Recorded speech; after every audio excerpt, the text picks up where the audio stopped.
కొణిదెల పవన్ కళ్యాణ్ అమ్మ కడుపున ఆఖరివాడిగా పుట్టిన అందరికీ మంచి చేయాలి, మేలు జరగాలి అనే విషయంలో ముందువాడుగా ఉంటాడు.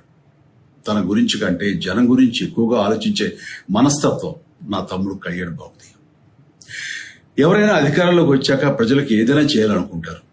కానీ కళ్యాణ్ తన సొంత సంపాదనని కౌలు రైతులు కన్నీళ్లు తుడిచేందుకు ఖర్చు పెట్టడం, సరిహద్దు దగ్గర ప్రాణాలొడ్డి పోరాడే జవాన్ కోసం పెద్ద మొత్తం అందివ్వటం, అలాగే మత్స్యకారులు ఇంకా ఎందరికో తాను చేసిన సహాయం చూస్తుంటే ఇలాంటి నాయకుడు కదా జనానికి కావాల్సింది అనిపిస్తుంది.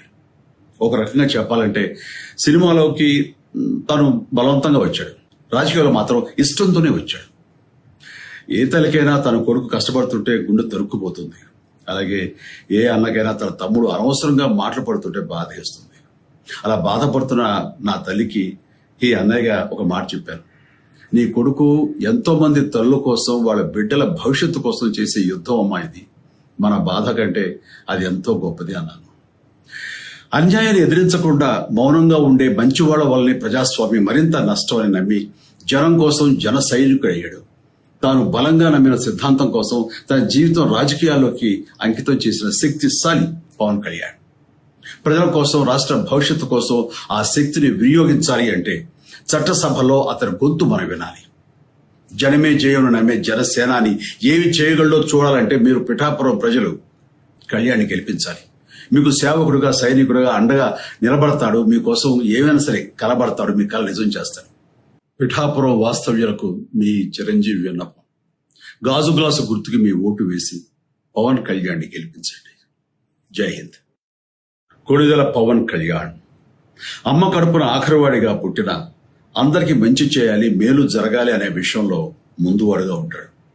తన గురించి కంటే జనం గురించి ఎక్కువగా ఆలోచించే మనస్తత్వం నా తమ్ముడు కళ్యాణ్ బాబుది. ఎవరైనా అధికారంలోకి వచ్చాక ప్రజలకు ఏదైనా చేయాలనుకుంటారు.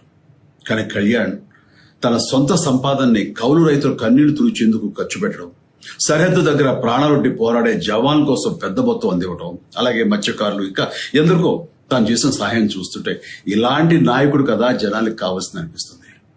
ఒక రకంగా చెప్పాలంటే సినిమాలోకి తను బలవంతంగా వచ్చాడు, రాజకీయాల్లో మాత్రం ఇష్టంతోనే వచ్చాడు. ఏ తల్లికైనా తన కొడుకు కష్టపడుతుంటే గుండె తరుక్కుపోతుంది. అలాగే ఏ అన్నకైనా తన తమ్ముడు అనవసరంగా మాటలు పడుతుంటే బాధ వేస్తుంది. అలా బాధపడుతున్న నా తల్లికి ఈ అన్నయ్యగా ఒక మాట చెప్పాను. నీ కొడుకు ఎంతో మంది తల్లుల కోసం, వాళ్ళ బిడ్డల భవిష్యత్తు కోసం చేసే యుద్ధం అమ్మా ఇది. మన బాధ కంటే అది ఎంతో గొప్పది అన్నాను. అన్యాయాన్ని ఎదిరించకుండా మౌనంగా ఉండే మంచివాళ్ల వల్లనే ప్రజాస్వామ్యం మరింత నష్టం అని నమ్మి జనం కోసం జన సైనికుడు అయ్యాడు. తాను బలంగా నమ్మిన సిద్ధాంతం కోసం తన జీవితం రాజకీయాల్లోకి అంకితం చేసిన శక్తిశాలి పవన్ కళ్యాణ్. ప్రజల కోసం, రాష్ట్ర భవిష్యత్తు కోసం ఆ శక్తిని వినియోగించాలి అంటే చట్టసభలో అతని గొంతు మనం వినాలి. జనమే జయను నమ్మే జనసేనాని ఏమి చేయగలడో చూడాలంటే మీరు పిఠాపురం ప్రజలు కళ్యాణ్ని గెలిపించాలి. మీకు సేవకుడుగా, సైనికుడుగా అండగా నిలబడతాడు. మీకోసం ఏమైనా సరే కలబడతాడు. మీ కళ నిజం చేస్తాడు. పిఠాపురం వాస్తవ్యులకు మీ చిరంజీవి విన్నపం. గాజు గ్లాసు గుర్తుకి మీ ఓటు వేసి పవన్ కళ్యాణ్ని గెలిపించండి. జై హింద్.